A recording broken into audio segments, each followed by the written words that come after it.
Мукаддес Эшреф было 16 лет, когда ее выдали замуж за 34-летнего китайца. Однако через 5 месяцев она вернулась домой. Беременная Мукаддес заявила, что периодически страдала от домашнего насилия. По словам активистов организации по защите прав человека, Мукаддес, являющаяся христианкой, не единственная девушка из Пакистана, ставшая жертвой свадебной экспансии китайцев. Глава Всемирного уйгурского конгресса Долкун Иса выступил в немецком парламенте.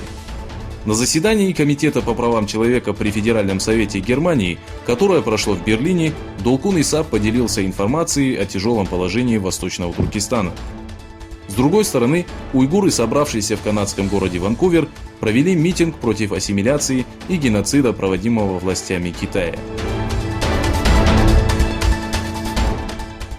Пригрозивший Тегерану новыми санкциями президент США Дональд Трамп сообщил, что готов обсудить новый договор о ядерном вооружении. Все, что требуется от руководства Ирана, это всего лишь один звонок президенту США. Мы готовы обсудить с иранскими коллегами вопрос о ядерном вооружении. США не желают, чтобы Тегеран имел ядерное оружие.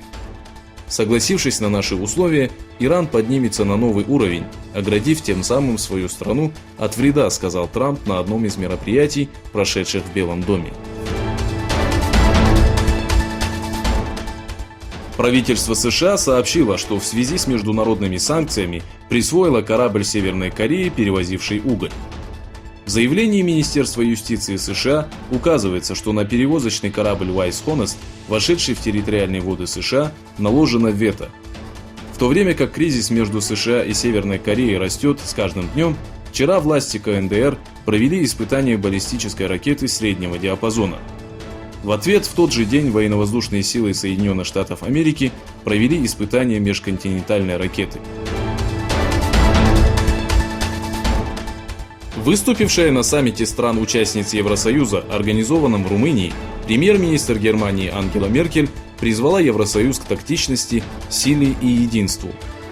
Меркель подчеркнула важность саммита с точки зрения будущего Европы и сообщила о том, что будет подписан документ, гарантирующий мир и благосостояние народа, независимо от политических взглядов и религиозных убеждений.